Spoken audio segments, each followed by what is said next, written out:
में प्रत्येक मानव की पूरे विश्व में ये सचिथि है, जैसा आपको अभी उदाहरण दिया कि हम जैसे पवित्र हिंदू धर्म के श्रद्धालु ब्रह्मा विष्णु महेश से ऊपर कोई शक्ति नहीं मानते, और फिर कोई उनसे पूछता है कि परमात्मा कैसा है, वह कहते निराकार है, उसका कोई आकार थोड़ा ही। फिर भगवान विष्णु, भगवान श्री कृष्ण, भगवान शिव जी की मूर्तियां बनाकर पूज रहे हैं, तो ये क्या है? वो निरुत्तर हैं, कोई जवाब नहीं। ऐसे ही कबीर पंथियों से पूछा जाए, वो कहेंगे कि परमात्मा कैसा है? परमात्मा निराकार है। जबकि परमेश्वर स्वयं अपनी सतिथि बताते हैं कि वो सतलोक के अंदर है और वहां एक सफेद गुम्मट के अंदर विराजमान है प्रभु स्वयं।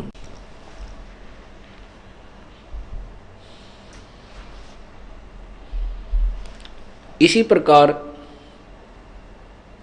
पवित्र सिख समाज से पूछिए, वो कहते हैं परमात्मा निराकार है, क्योंकि गुरु नानक देव जी ने अपनी वाणी में कहा तू ही एक निरंकार।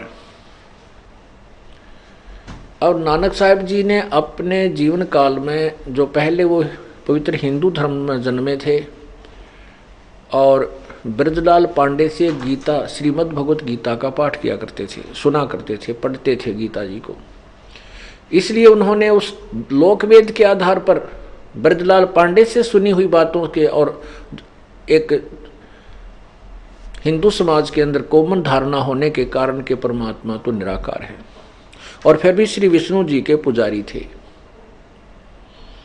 तो वो वाणी भी लिखी हुई है। जब उसके बाद परमात्मा का साक्षात्कार हुआ, पूर्ण ब्रह्म उनको मिले, बेई नदी पर आकर के उनको दर्शन दिए, फिर सचखंड लेकर गए। उसके बाद नानक साहब ने पूरी श्रीमद् भगवत गीता में से 7 श्लोक सिलेक्ट किए थे, और उन 7 श्लोकों का जवाब जगह जगह जाकर पांडे लोगों से पूछा करते थे, ब्राह्मणों से, कि वो तत्वदर्शी संत, चौथे अध्याय के 34वें श्लोक में लिखा है, वो तत्वदर्शी संत की खोज कर तत्वदर्शी संत की पहचान बताओ। क्योंकि गीता ज्ञान दाता तो अपने ज्ञान से अलग कोई ज्ञान बता रहा है, वो कौन ज्ञान है? गीता जी के अध्याय नंबर 18 के श्लोक 62 में कहा है कि तू सर्वभाव से उस परमेश्वर की शरण में जा, उसकी कृपा से तू परम शांति और शाश्वत स्थानीय सचखंड को प्राप्त होगा। वो परमात्मा कौन है? इस तरह के 7 श्लोक उन्होंने सिलेक्ट किए थे, जिसका जवाब किसी के पास नहीं था। फिर भी उनकी बात को किसी ने स्वीकार नहीं किया, क्योंकि उस समय नानक साहब के अनुयायी बहुत ही नाम मात्र थे। ऐसे ही पवित्र मुसलमान धर्म में पूछिएगा परमात्मा कैसा है? अल्लाह बेचून है, बेचून मन निराकार। ऐसे पवित्र ईसाई धर्म के किसी श्रद्धालु से पूछिए कि अल्लाह गॉड कैसा है? गॉड इज फॉर्मलेस, निराकार। जबकि पवित्र बाइबल उत्पत्ति ग्रंथ में स्पष्ट किया है कि प्रभु ने 6 दिन में सृष्टि रची, और 6ठे दिन उसने कहा कि मैं मनुष्य को अपने स्वरूप के अनुसार उत्पन्न करूंगा।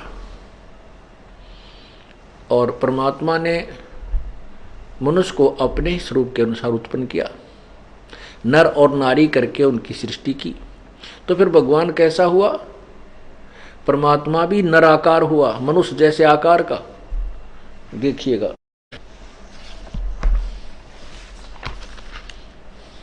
ये देखिएगा पवित्र बाइबल, संपूर्ण जीवन अध्ययन बाइबल, ऊपर नहीं है इसका, यहीं से है सारा कुछ। अब आगे देखिएगा, पवित्र बाइबल, संपूर्ण जीवन अध्ययन बाइबल, ये कहाँ से छपा है? जर्नल एडिटर ये Donald C Stamps MA MDV, associate editor J Wesley Adams PhD, और नीचे है Life Publishers International Springfield Missouri USA, printed in India.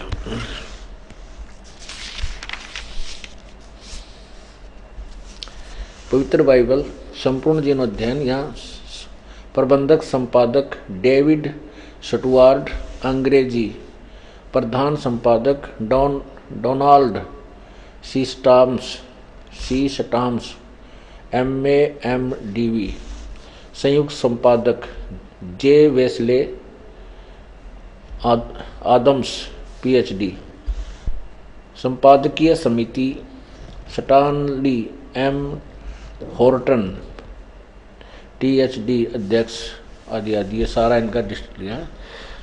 Full life study Bible, life Publishers international. अच्छा, इसके देखना ये देखिएगा, आरंभ यहाँ से होता है, ये स्टार्ट है।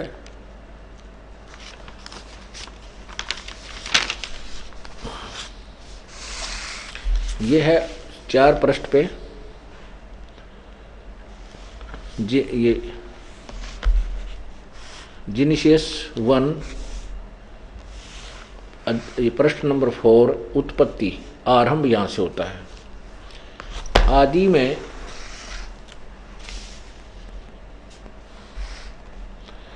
आदि में परमेश्वर ने आकाश और पृथ्वी की सृष्टि की। अब देखो, इस प्रकार ये पहला दिन हो गया। दूसरा दिन, भोर हुई इस प्रकार, और परमेश्वर ने उस अंतर को पर आकाश कहा, तथा सांझ हुई फिर भोर हुआ, ये इस प्रकार दूसरा दिन हुआ। तथा सांझ हुई फिर भोर हुआ, ये तीसरा दिन होगा। ये ऊपर जो कुछ था, हम अपने मतलब का देखना चाहते हैं, यहाँ देखिएगा प्रश्न नंबर 5 पे।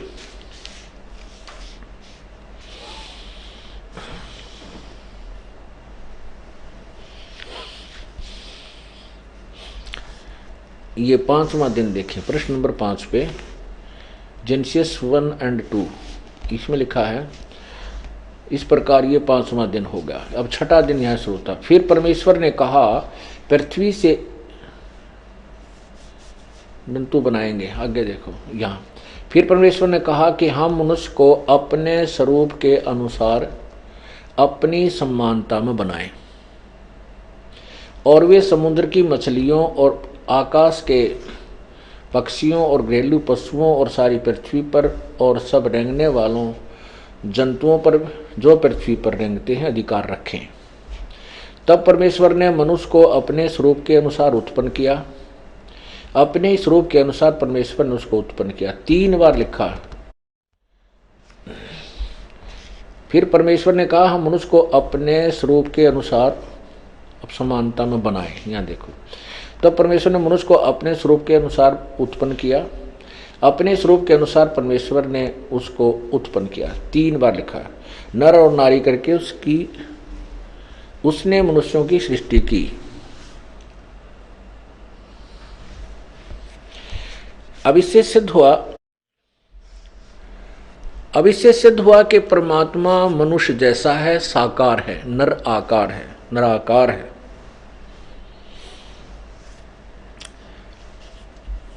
आगे देखना, फिर 7वें दिन, ये 6वां दिन हो गया। इस प्रकार फिर परमेश्वर ने क्या कहा,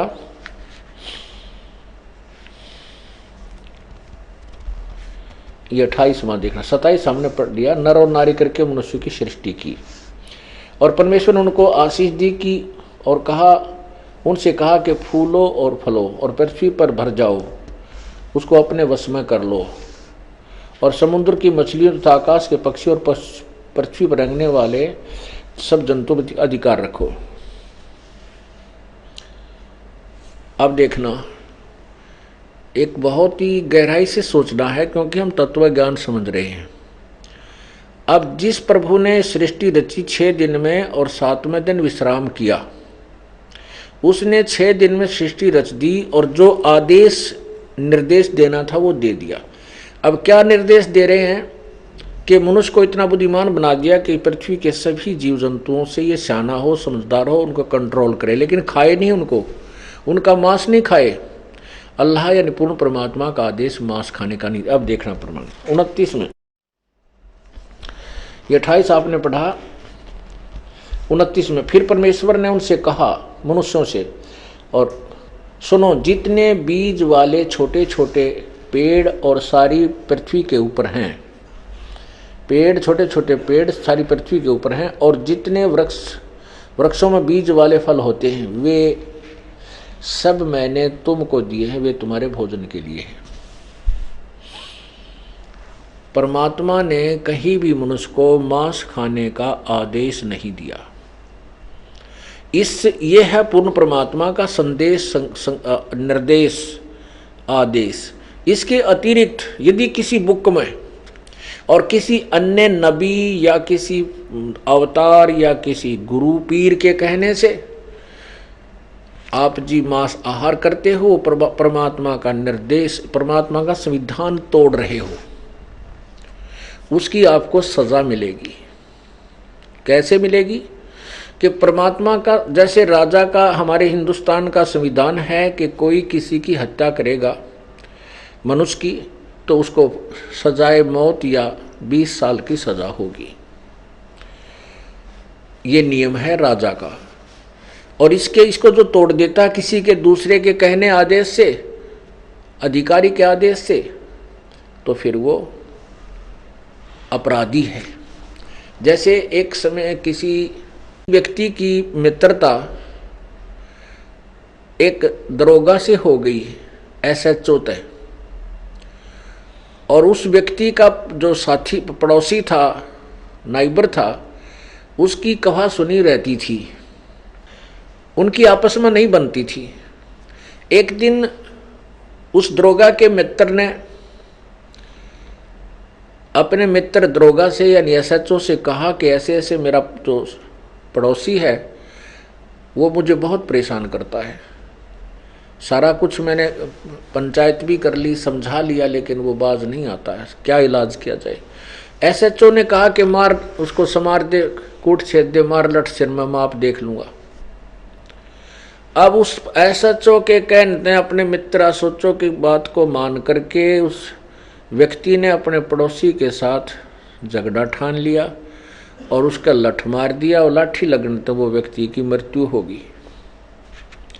उस अक्षेत्र का वो अपराध प्रभारी होने के कारण वही मित्र SHO आया, अपने मित्र को पकड़ कर ले गया और संविधान अनुसार उसको सजाए मौत हो गई। अब उस नालायक ने अपने मित्र अधिकारी SHO के कहने राजा के संविधान को भंग कर दिया, तो उसको सजा मिली। ये परमात्मा का विधान है, जो भगवान ने कहना सुनना था वो कह दिया, लिख दिया, बोल दिया। उसके बाद वो परमात्मा ने विश्राम किया, तख्त पर विराजमान हुआ। उसके बाद जो यहाँ के जो मालिक हैं, जैसे ब्रह्मा, विष्णु, महेश, ब्रह्म, इन्होंने फिर बागडोर संभाल ली। ब्रह्म ने, इन्होंने फिर आगे जो आदेश दिए हैं, या किसी के अंदर प्रवेश करके या वैसे कोई आकाशवाणी करके जो आदेश दिए, ये काल ब्रह्म के आदेश हैं, और आगे चल के वो कहीं किसी बुक में नोट करके उसको लागू किया गया है, तो पूर्ण परमात्मा के विधान को भंग किया है, उनको सजा मिलेगी, वो अब दोषी होंगे। अब देखना, अभी आपने 6वां दिन पढ़ा, अब आपने ये 29 नंबर पढ़ा। इसमें ये मनुष्यों के लिए केवल फिर पढ़िए। फिर परमेश्वर ने उनसे कहा कि सुनो, जितने बीज वाले छोटे छोटे पेड़ सारी पृथ्वी के ऊपर हैं और जितने वृक्षों में बीज वाले फल होते हैं, वे सब मैंने तुमको दिए हैं, वे तुम्हारे भोजन के लिए। आगे पशु पक्षियों को भी आदेश नहीं है मांस खाने का। और जितने पृथ्वी के पशु और आकाश के पक्षी और पृथ्वी पर रेंगने वाले जंतु हैं जिनमें जीवन का प्राण है, उन सब के खाने के लिए मैंने सब हरे हरे छोटे पेड़ दिए हैं और वैसा ही होगा। तब परमेश्वर ने जो कुछ बनाया था वो देखा, वो अच्छा लगा, तथा सांझ हुई फिर भोर हुआ। इस प्रकार ये 6वां दिन हो गया। अब और परमेश्वर ने अपना काम जिसे वह करता था 7वें दिन समाप्त किया। उसने अपने किए हुए काम से 7वें दिन विश्राम किया।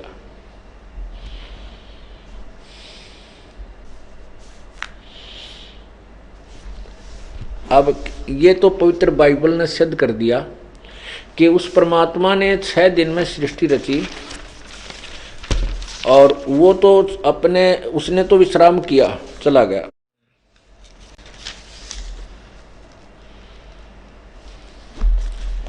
वो तो तख्त पर जा विराजा। अब इसी का प्रमाण पवित्र कुरान शरीफ, क्योंकि पवित्र कुरान शरीफ के अंदर लगभग 60% पवित्र बाइबल वाला ही प्रकरण है। और पवित्र मुसलमान समाज और पवित्र ईसाई समाज बाबा आदम को अपना पूर्वज मानते हैं।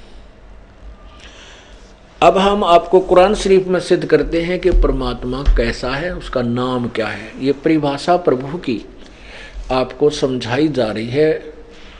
ये परमात्मा की परिभाषा आपको बता रहे हैं। अब देखिएगा, ये पवित्र कुरान शरीफ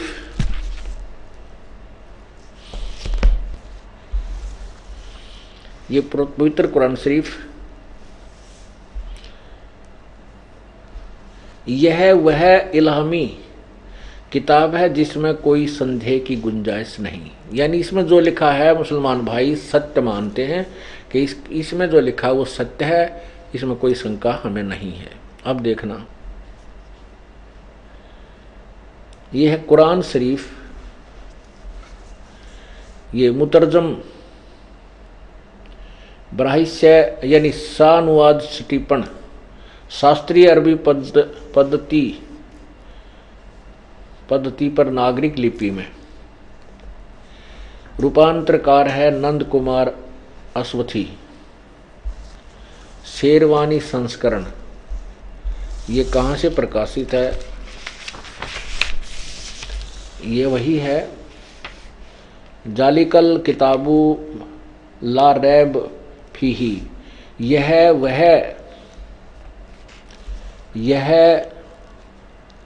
वह इल्हामी किताब है जिसमें कोई गुंजाइश नहीं, संदेह की कोई गुंजाइश नहीं। ये कुरान शरीफ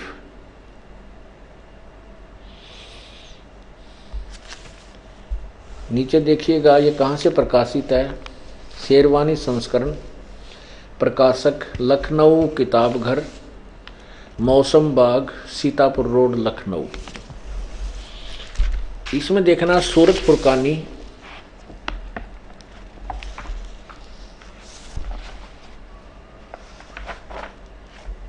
25, सूरत फुरकानी 25,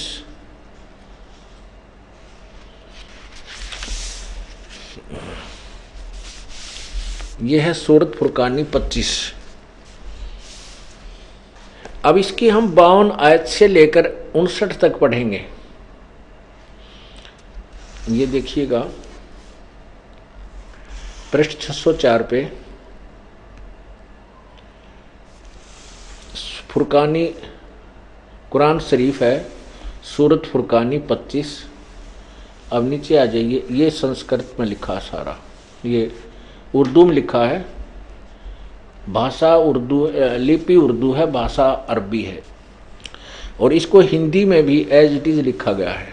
ये 52 नंबर आयत है, यहाँ 51 समाप्त होती है। इसका ये अरबी है, फला तुतियल काफरीन व जाहिदुम बिही जिहादन कबीरन। इन्होंने इसका यहाँ हिंदी किया है, ये 51 शब्द है, यहाँ लिखा है, हिंदी किया है इन्होंने ही। तो ए पैगंबर हज़रत मोहम्मद को हज़रत मोहम्मद जी का खुदा बोल रहा है, जिसको हज़रत मोहम्मद जी अपना अल्लाह मानते हैं। ए पैगंबर जिसने कुरान शरीफ का ज्ञान दिया है, एक पैगंबर तुम काफिरों का कहा न मानना। ये 52वीं आयत आपको सुना रहा हूँ सूरत फुरकानी 25 की। ए पैगंबर तू काफिरों का कहा न मानना और इस कुरान की दलीलों से उनका सामना बड़े जोर से करो। इन्होंने कबीर का अर्थ बड़ा कर दिया। ये दास इसका अर्थ करता है कि हज़रत मोहम्मद जी का खुदा जिसने कुरान शरीफ को का ज्ञान दिया है, वो हज़रत मोहम्मद जी से कह रहा है कि हे पैगंबर, मैं तुझे जो संदेश दे रहा हूँ इस कुरान शरीफ में, मेरी बातों पर विश्वास करना। और वो काफिर इस कबीर को भगवान नहीं मानते जो आपको कबीर मिला है, क्योंकि पूर्ण परमात्मा परमेश्वर जिंदा महात्मा के रूप में हज़रत मोहम्मद जी को भी मिले थे। और हज़रत वो उन्होंने कहा था मैं खुदा हूँ, और खुद सतलोक सचखंड लेकर गए थे। लेकिन हज़रत मोहम्मद जी उस क्या नाम है जिब्राइल नाम के उस फरिश्ते से इतने डरे हुए थे, उन्होंने कबीर परमेश्वर की बातों को नहीं स्वीकार किया। परमात्मा कहते हम मोहम्मद को वहाँ ले गयो, इच्छा रूपी वहाँ नहीं रहो, उल्ट मोहम्मद मैल पठायो, गुज बीरज एक कलमा लायो।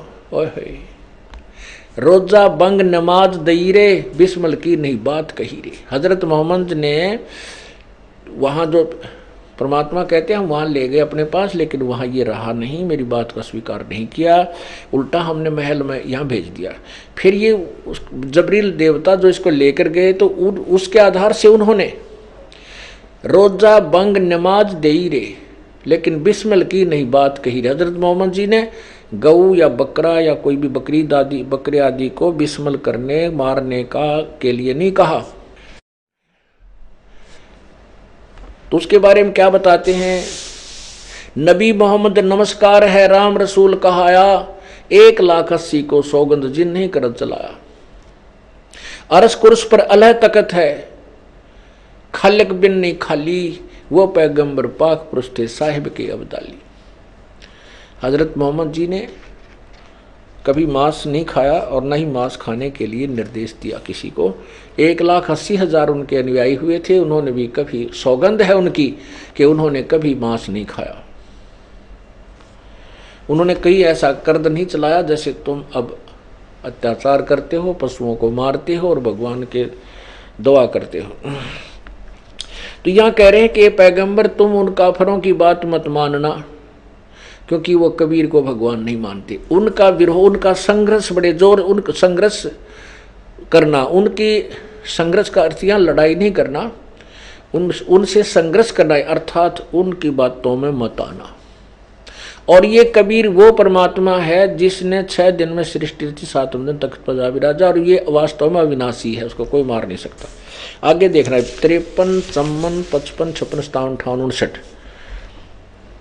इन सभी को आपको दिखाता हूं। अब हम हिंदी पढ़ेंगे इसकी। अब जैसे यहां आपने 52वां पढ़ा, तो 52वीं आयत पढ़ी है, तो ए पैगंबर तुम काफिरों का कहा न मानना और इस कुरान की दलीलों से उनका सामना बड़े जोर से करो।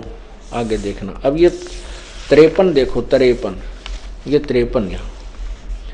और वही है जिसने, ये वो कबीर नामक अल्लाह पूर्ण परमात्मा वही है जिसने 2 दरियाओं को मिला चलाया, एक का पानी मीठा प्यास बुझाने वाला और एक का खारी कड़वा।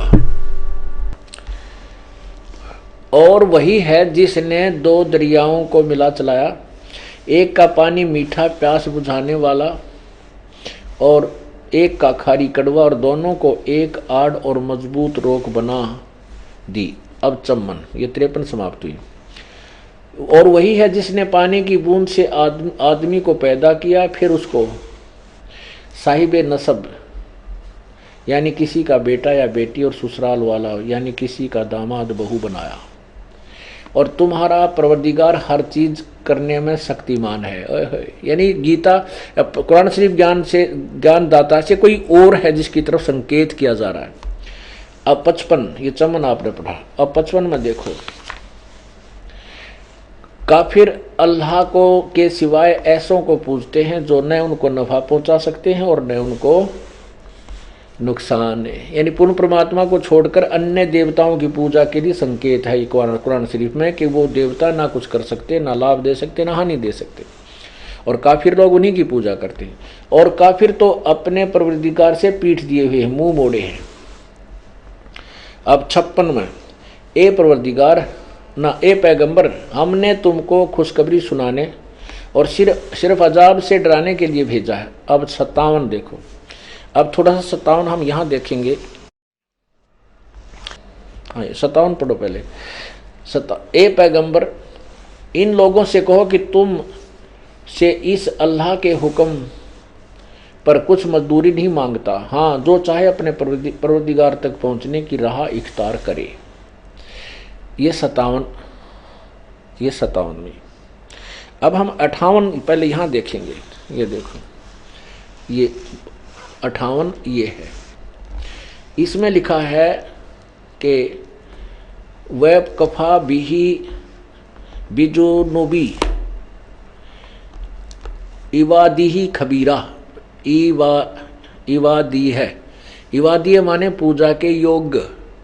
खबीरा कहो, कबीरा कहो, ये वही कबीरन खबीरन कहो, ये कबीर ही शब्द है। ये बोलने में थोड़ा सा लिखने में अंतर हो जाता है। फिर इसी प्रकार यहाँ है रहमानो फसल बिही खबीरन, ये 59 और 58। इसमें यहाँ क्या लिखा है देखिएगा। ये 57 समाप्त हुई। 58, ए पैगंबर, उस जिंदा पर भरोसा रखो जो कभी मरने वाला नहीं है, और तारीफ के साथ उसकी पाकी बयान करते रहो, और अपने बंदों के गुनाहों से वह काफ़ी खबरदार है। यहाँ कबीर का अर्थ इन्होंने काफ़ी कर दिया, बहुत अच्छी तरह खबरदार है ये 58 में। अब इसका क्या अर्थ है कि ए पैगंबर, उस जिंदा महात्मा, जिंदा पर भरोसा रखो, ओह वो कभी मरने वाला नहीं है, और उसी की तारीफ के साथ उसकी पाकी यानी उसकी पवित्रता का बयान करते रहो, उसकी महिमा का गुणगान करते रहो। वो अपने बंदों के गुनाहों से काफ़ी खबरदार है। क्या कहना चाहते हैं कि कुरान शरीफ के बोलने वाला अल्लाह, जिसको हजरत मोहम्मद जी अपने खुदा मानते हैं, वो कह रहा है कि जो जिंदा महात्मा के रूप में तुझे आकर मिला था उसके ऊपर विश्वास कर, और वो अपने बंदों के यानी जो उनका अनुयायी है उनके गुनाहों को यानी उनके अपराधों को भी क्षमा कर देता है, माफ़ कर देता है। वो कभी मरने वाला नहीं, अर्थात वो वास्तव में अविनाशी है। और यहाँ वास्तव में कबीर कुरान शरीफ ये कहना चाहते हैं, कबीर नामक जो अल्लाह है, अल्लाहु अकबर जिसे कहते हैं, अल्लाह अकबर, अल्लाह अकबरू, कबीर अल्लाह, अल्लाह कबीर, वो एक ही बात है। वो उसका अर्थ अल्लाह कबीर का अर्थ बड़ा भगवान कह देते हैं नहीं, अर्थ तो किसी भी वस्तु अक्षर का यानी किसी नाम का कर लीजिए, अवश्य उसका शब्द का अर्थ होगा। निरर्थक शब्दों के ना नाम होते हैं और ना ही उनका कहीं प्रयोग हुआ करता है किसी भी भाषा में। तो इस प्रकार ये लिखा है कि वो अल्लाह कबीर है, वो अल्लाहु अकबर है, वो अल्लाह कबीर है। अब उसी गीता कुरान शरीफ के ज्ञान देने वाला कह रहा कि उसी की महिमा गा तू। अब 59 में देखो, 59 में कमाल कर दिया। ये 58 आपने पढ़ा, ये देखिएगा, ये 59 कि जिसने आसमानों और जमीन और जो कुछ उनके बीच में है सबको 6 दिन में पैदा किया, फिर तख्त पर जा विराजा, वह अल्लाह बड़ा, वह अल्लाह कबीर। यह लिखना था वह भगवान कबीर रहमान है, दयालु है। तो उसकी खबर किसी बाखबर इल्म वाले से पूछ देखो। बाखबर माने तत्वदर्शी संत से पूछो। पुण्यात्माओं, इन दोनों पवित्र सदग्रंथों ने, शास्त्रों ने, पवित्र बाइबल, पवित्र कुरान शरीफ ने रल मिलकर सिद्ध कर दिया कि परमात्मा मनुष्य जैसा है। उसी ने 6 दिन में सृष्टि रची, 7वें दिन तख्त पर जा बैठा, वो साकार है, उसका नाम कबीर है। अब 2 पवित्र धर्म तो स्पष्ट कर रहे हैं कि परमात्मा साकार है, इनके सदग्रंथ बता रहे हैं, और उसका नाम कबीर है, वो सशरीर है और नर आकार है, मनुष्य जैसा है। अब इनको पढ़ने वालों की कमी नहीं, इन्हीं सदग्रंथों को पढ़ने वालों की कमी नहीं, और इनको समझा नहीं। अब आप देखिएगा, यजुर्वेद अध्याय नंबर 5 के मंत्र नंबर 1 में 2 बार प्रमाण किया है कि वो परमात्मा सशरीर है, वो परमात्मा अन्य रूप धारण भी करता है यहाँ सबके संभाल करने के लिए। अब 2 पवित्र धर्मों के पवित्र सदग्रंथों ने तो सिद्ध कर दिया कि परमात्मा सशरीर है, साकार है, मनुष्य जैसा है, और उसका नाम कबीर है। अब तीसरे पवित्र हिंदू धर्म के सदग्रंथ, वैसे तो पवित्र वेद और पवित्र गीता जी और 18 पुराण आदि जो सदग्रंथ हैं, ये किसी धर्म विशेष के नहीं हैं।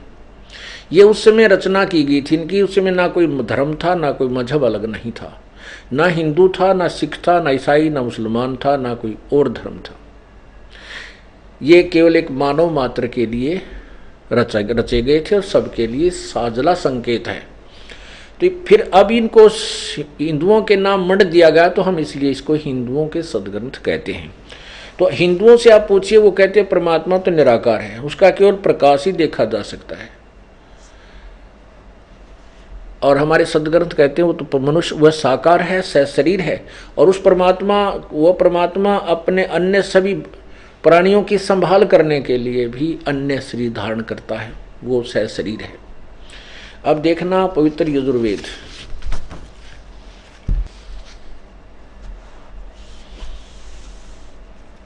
अनुवाद करता महर्षि दयानंद सरस्वती।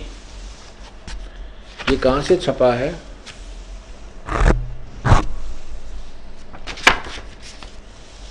प्रकाशक हैं सार्वदेशी कार्य प्रतिनिधि सभा 2/5 महर्षि दयानंद भवन, रामलीला मैदान, नई दिल्ली। यजुर्वेद आर्य भाषा भाष्य संपूर्ण 40 अध्याय महर्षि दयानंद सरस्वती कृत। अनुवाद किया महर्षि दयानंद ने।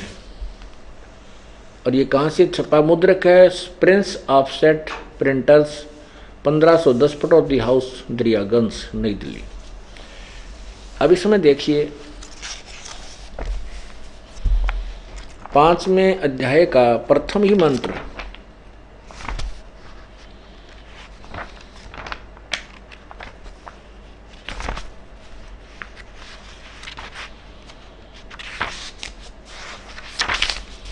ये है अथ पंचमो अध्याय, अथ पंचम अध्याय आरंभ। इसका प्रथम मंत्र है अग्ने तनुरसी, अग्ने तनुरसी, विष्णवे तवा सोमस्य तनुरसी, विष्णवे तवा अतिथ्यमसी, विष्णवे तथा सेनाय तवा सोम भरते, विष्णवे तवा अग्ने तवा राय पोस्ते, विष्णवे तवा। अब देखो अग्ने तनुरसी, विष्णवे तवा सोमस्य तनुरसी। स्वामी जी ने इसका अर्थ क्या किया है इसको बाद में बताएंगे। तनु माने शरीर है, अग्नि माने बिजली प्रसिद्ध रूप लिख दिया। अब यहां देखते हैं स्वामी जी ने इसी यजुर्वेद के प्रथम अध्याय में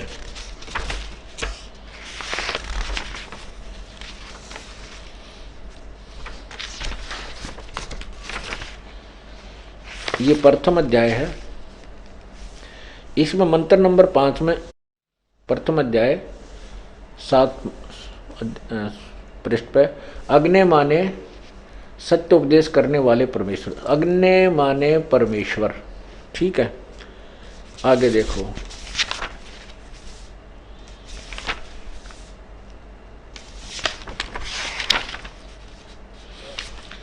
इस 11वें श्लोक में, ये 11वें मंत्र में, प्रथम अध्याय का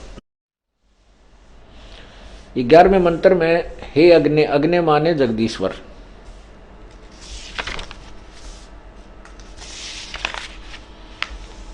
अब ये 13वें मंत्र में, 13वें में, प्रथम अध्याय का 13वां मंत्र, यह अनुवाद है। अग्नेय, अग्नेय माने परमेश्वर की प्राप्ति के लिए।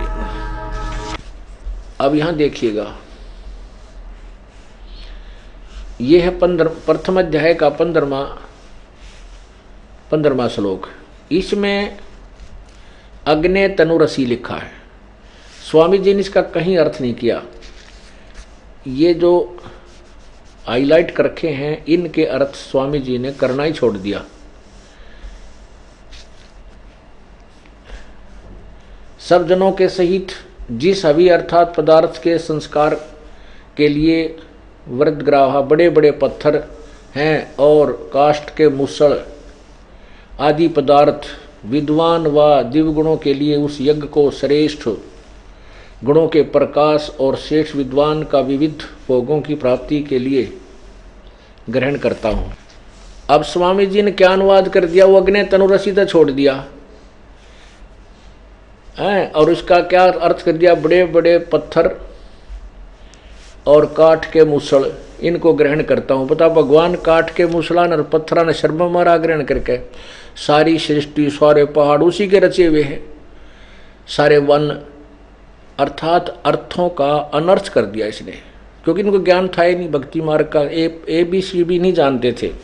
और ये कम से कम 11 शब्दों का अर्थ ही नहीं कर रखा। ये जितने हाईलाइट हैं ये ऊपर, इनका अर्थ इस अनुवाद में नहीं। यार 100 वर्ष से इसका यूं का तो प्रिंट चलता आ रहा है। ये तो अर्थ हैं, ये संस्कृत है। इनमें कहीं पर भी अग्नि तनुरसी नहीं है जिनका अर्थ किया हो। ये जो है ये संस्कृत है, संस्कृत के आगे बाकी शेष हिंदी है। अब ऋग्वेद, इन्होंने स्वामी दयानंद जी ने पहले ऋग्वेद शुरू किया था। इसका इन्होंने लिखा है वैसे 1 से 6 श्लोक 6 मंडल अनुवाद किया है। किसी में लिखा केवल प्रथम मंडल ही उन्होंने अनुवाद किया, जैसा भी आधा ऋग्वेद इन्होंने अनुवाद किया। तो इन्होंने जब स्टार्ट किया तो उसमें स्पष्ट लिखा है, क्योंकि ऋग्वेद अग्नि शब्द से प्रारंभ होता है। उन्होंने अग्नि की परिभाषा, अग्नि का शब्द अर्थ किया है कि अग्नि जहाँ पर लिखा हो उसको परमात्मा माने। वैसे तो अग्नि माने सब नबेरा आग होती है, और अग्नि माने परमेश्वर है, ये ऋषि जी ही बताया करते हैं, संत गुरु बताते हैं कि इसका क्या अर्थ होता है। ये देखिएगा, ये है ऋग्वेद,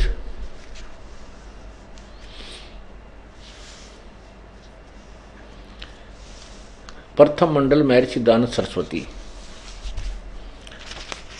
और ये कहाँ से छपा है? प्रकाशक हैं सार्वदेशिक आर्य प्रतिनिधि सभा 3/5 महर्षि दयानंद भवन, रानीला मैदान, नई दिल्ली से। प्रथम ऋग्वेद मंडल, ऋग्वेद प्रथम मंडल हिंदी भाष्य। ये प्रिंस ऑफसेट प्रिंटर्स यहाँ से छपा है। अच्छा, इसमें जहाँ से स्टार्ट होता है वहाँ देखिए, ये है ऋग्वेद भाषा भाष्य प्रथम मंडल प्रथम सूक्त। अग्नि मिले, अग्नि शब्द से प्रारंभ है। तो इसमें स्वामी जी ने यहां कहा है कि यहां अग्नि शब्द के 2 अर्थ करने प्रमाण हैं कि इस ऋग्वेद के मंत्र से यह जाना जाता है कि एक सद ब्रह्म के इंद्र आदि अनेक नाम हैं। इस यजुर्वेद के मंत्र से भी अग्नि आदि नामों का सच्चिदानंद लक्षण वाले ब्रह्म को जानना चाहिए। ये तो में अग्नि तो तदेवाग्नि। इस यजुर्वेद में भी अग्नि शब्द से लक्षण से ब्रह्म को जानना चाहिए। अग्नि माने परमात्मा। इत्यादि सतपथ ब्राह्मणों के से अग्नि शब्द ब्रह्म और आत्मा इन दोनों का अर्थवाची है, परमात्मा और आत्मा। स्वामी जी बता रहे अग्नि शब्द से प्रजा शब्द करके भौतिक और प्रजापति शब्द से ईश्वर का ग्रहण होता है। इस प्रकार सत्याचरण के नियमों का जो सत्य यथावत पालन करना है सो ही व्रत कहता, और इस व्रत का पति परमेश्वर है। इस ऋग्वेद के प्रमाण से ज्ञान वाले सर्वज्ञ प्रकाश करने वाले विशेषण से अग्नि शब्द करके ईश्वर का ग्रहण होता है। फाइनल हो गया। और इसी के साथ साथ स्वामी जी ने इसी में ये ऋग्वेद प्रथम मंडल चल रहा है, इसमें देखना इसके आगे और लिखा इसी के जैसे ये यहाँ से हम पढ़ रहे थे दूसरे पृष्ठ पर यहाँ लिखा है इस कारण अग्नि शब्द से ईश्वर, अग्नि शब्द से ईश्वर शब्द। अच्छा, अब ये दूसरा श्लोक, दूसरा मंत्र, इसमें अग्नि माने वह परमेश्वर स्वयं अर्थ कर रहे हैं अनुवाद करते समय। अब ये देखिएगा तीसरा मंत्र, इसमें भी अग्नि ना अच्छी प्रकार ईश्वर, अग्नि माने ईश्वर की, हे अग्नि माने हे परमेश्वर। ये चौथे में 2 1 2 3 और चौथे में लगातार अग्नि माने परमेश्वर।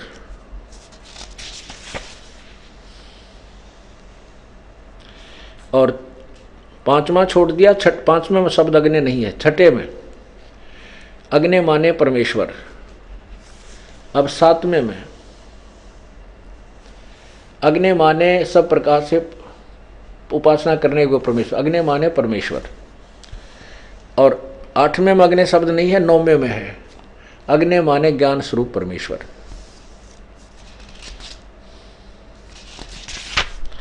कहने का भाव ये है कि जहां भी अग्नि शब्द है उन्होंने स्वयं भी अग्नि माने परमेश्वर अर्थ किया है। अब इसी प्रकार सत्यार्थ प्रकाश में भी उन्होंने स्पष्ट किया है कि अग्नि माने परमेश्वर ही होता है।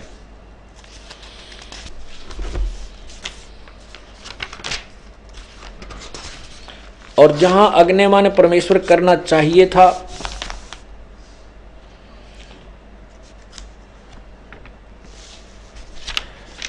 वहां अग्नि शब्द का अर्थ परमेश्वर नहीं किया। ये देखिएगा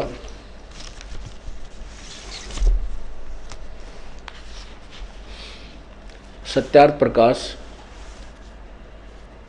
महर्षि दानव सरस्वती, और ये कहाँ से छपा है, यह है अथ सत्यार्थ प्रकाश वेदादि विधि सदशास्त्र प्रमाण समन्त है श्रीमत परमहंस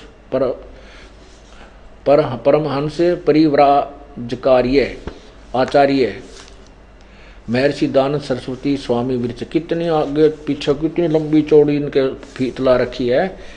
और कहाँ से छपा है प्रकाशक, ये तो इन्होंने लिखा है कि ये जो सत्यार्थ प्रकाश है वेद आदि सभी सदशास्त्रों को प्रमाण रख करके उसके आधार से इसकी रचना महर्षि दानव सरस्वती ने की है। वैदिक यतिमंडल दानद मठ दीनानगर पंजाब से छपी। कहाँ से है, ये रोहतक से, दानद मठ रोहतक से छपी है। प्रकाशक हैं वैदिक यतिमंडल दानद मठ दीनानगर पंजाब। स्वामी ओमानंद सरस्वती के सहयोग से प्रचारार्थ लागत से भी कम मूल्य 25 रुपये।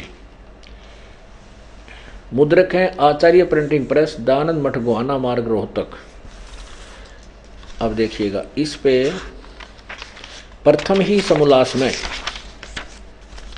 अथ सत्यार्थ प्रकाश है। इन्होंने कहा है कि जैसे आकार से विराट अग्नि और विश्व आदि ये अर्थ होते हैं, यहाँ देखना। और सब स्वरूप दूसरे 2 प्रश्न नंबर 15 पे है। सब स्वरूप होने से सब स्वरूप और सब प्रकाश होने से अग्नि अब 16 पर देखना। सौ प्रकाश होने से अग्नि, यहाँ लिखा है कि निरंतर व्यापक होने से परमेश्वर का नाम ब्रह्म है। इसमें तो अग्नि नाम भी परमात्मा का है। यहाँ देखना फिर ओम, ये प्रश्न नंबर 16 पर, ओम और अग्नि आदि नामों से मुख्य अर्थ परमेश्वर का ग्रहण होता है। ओम और अग्नि आदि नामों से मुख्य अर्थ परमेश्वर का ही होता है। स्पष्ट हो गया, परमेश्वर का ही ग्रहण होता है। आगे देखो, ये प्रश्न नंबर 17 पर, अग, अगि, इण धातु है, इनसे अग्नि शब्द सिद्ध होता है। जो ज्ञान स्वरूप सर्वज जानने प्राप्ति होने और करने योग, पूजा करने योग है, इससे परमेश्वर का नाम अग्नि है।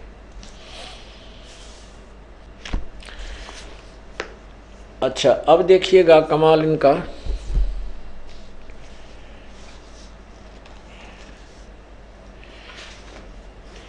ये है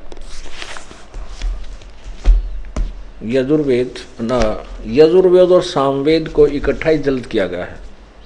ये देखिएगा, ये बड़ी जल्द में है यजुर्वेद और सामवेद।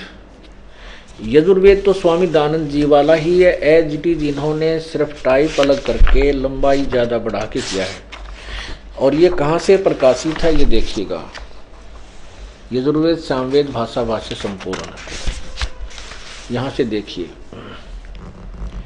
प्रधान कार्यालय दानंद संस्थान, वेद मंदिर महात्मा वेद भिक्षु सेवाश्रम, मुखमेलपुर दिल्ली, दूरभाष इतना। ये कहाँ से छपा? दानंद संस्थान नई दिल्ली से। कौन है इसके प्रकाशक?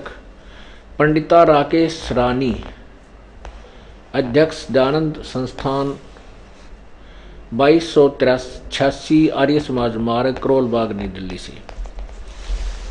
ये तो अब इसमें सामवेद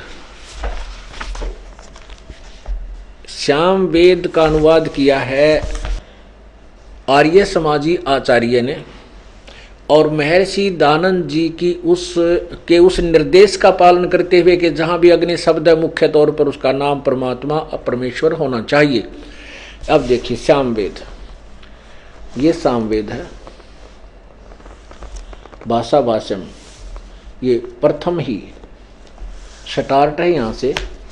इसके प्रथम मंत्र में, ये प्रथम मंत्र है, अग्नि माने हे ईश्वर, अग्नि माने हे परमेश्वर, अग्नि माने ईश्वर को, अग्नि माने परमेश्वर, अग्नि माने हे ईश्वर, अग्नि माने हे परमेश्वर। आगे देखो, अग्नि माने हे ईश्वर, अग्नि माने हे ईश्वर, अग्नि माने हे परमेश्वर, अग्नि माने हे परमेश्वर, अग्नि माने हे परमेश्वर।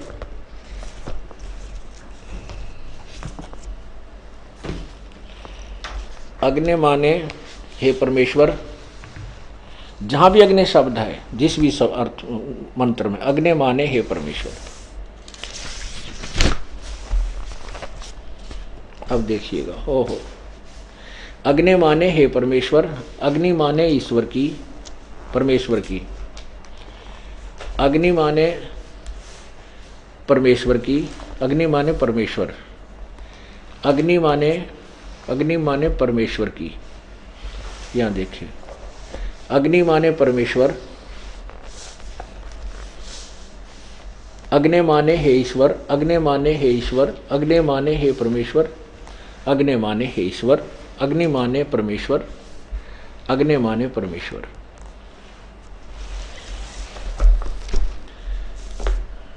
अब पुण्यात्मा, अब हम इस ऋग्वेद यजुर्वेद मंडल नंबर,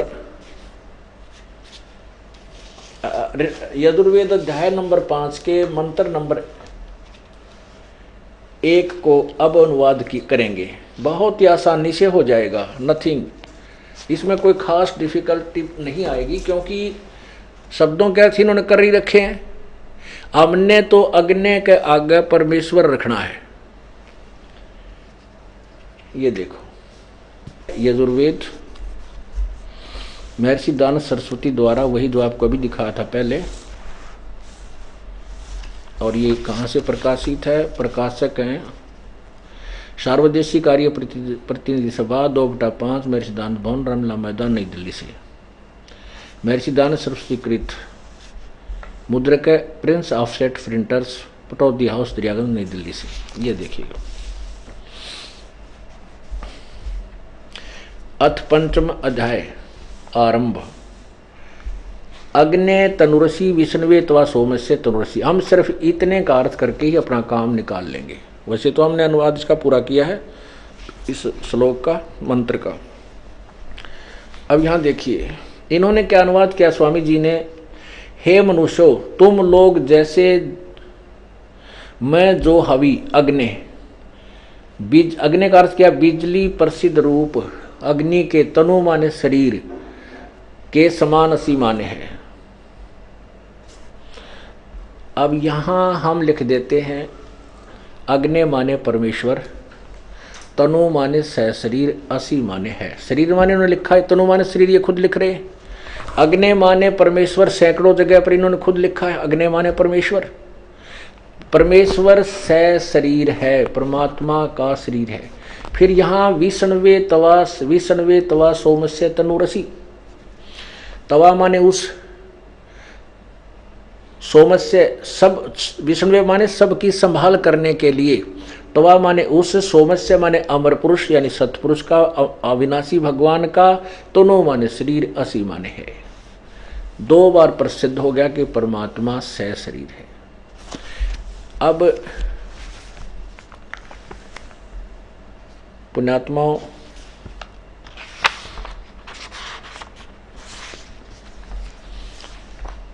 अब स्वामी जी ने अपने उस सत्यार प्रकाश के अज्ञान को ऊपर रखने के लिए, क्योंकि उन्होंने 7वें अध्याय के सत्यार प्रकाश समोल्लास नंबर 7 में स्पष्ट किया है कि परमात्मा साकार है न निराकार है, जबकि वेद साकार बता रहे हैं।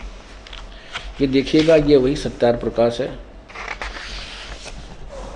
और इसके 7वें समोल्लास में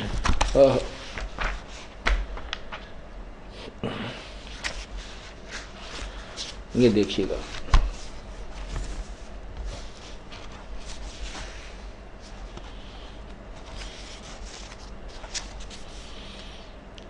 एक 154 पे कहते हैं परमात्मा निराकार है, 7वां समोल्लास। और यहां प्रश्न नंबर 154 पे लिख रहे हैं, प्रश्न किया किसी ने कि ईश्वर साकार है व निराकार?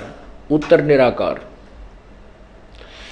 और क्योंकि कहते हैं सच्चाई छुपाई नहीं जा सकती। कबीर जी कहते हैं, कबीर परमेश्वर जी कहते हैं कि चोर चुराई तूंबड़ी, गड्ढे पानी में वो गड्ढे व ऊपर आवे न सच्चाई छनी ना। अब किसी चोर ने तुम्बा चुरा लिया और उसने पानी में गड्ढे, पानी के अंदर छुपावे दबावे, वो दाब के थोड़ी बहुत मिट्टी माटी डाल के ऊपर ना आवे, इतने पीछे साथ ही साथ वो ऊपर आ ले।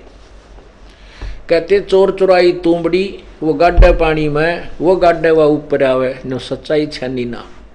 अब स्वामी जी ने अपनी अज्ञान को थोपने की चेष्टा की कि परमात्मा निराकार, लेकिन उसको छुपा नहीं सका क्योंकि वेदों में साकार लिखा है। और उन्होंने खुद भी लिखना पड़ा कि परमात्मा की उपासना से परमात्मा का साक्षात्कार हो जाता है।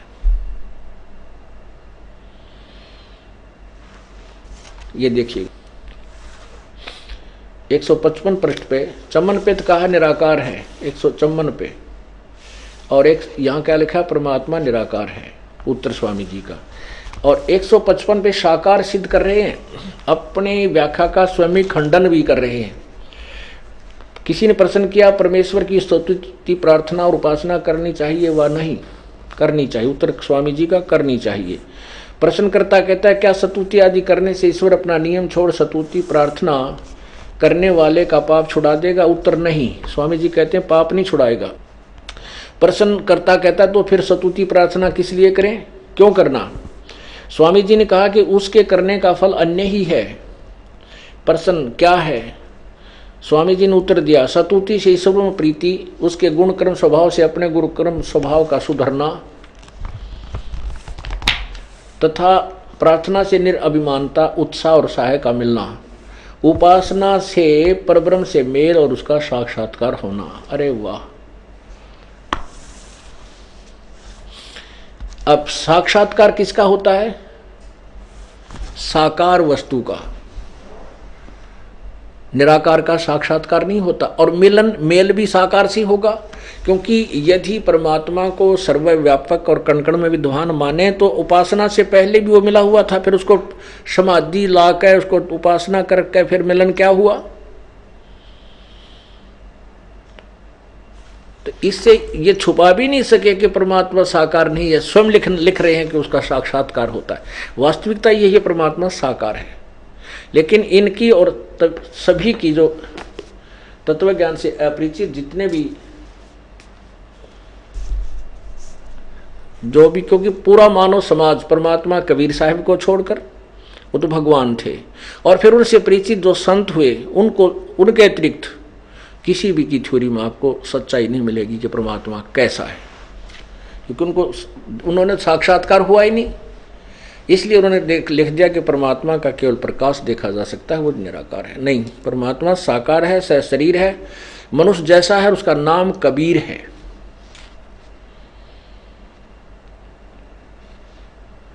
अब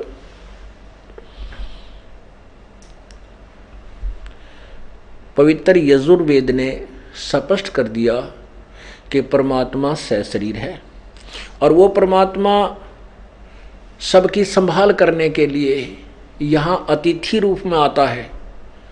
5वें अध्याय के प्रथम मंत्र में ही स्पष्ट किया है।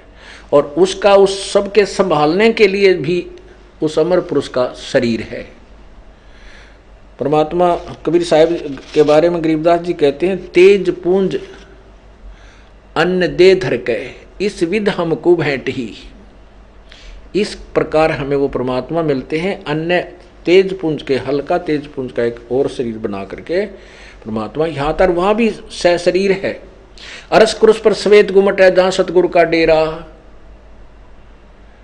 इसी प्रकार पवित्र कुरान शरीफ कह रही है कि परमात्मा ने 6 दिन में सृष्टि रची और 7वें दिन तख्त पर जा बैठा।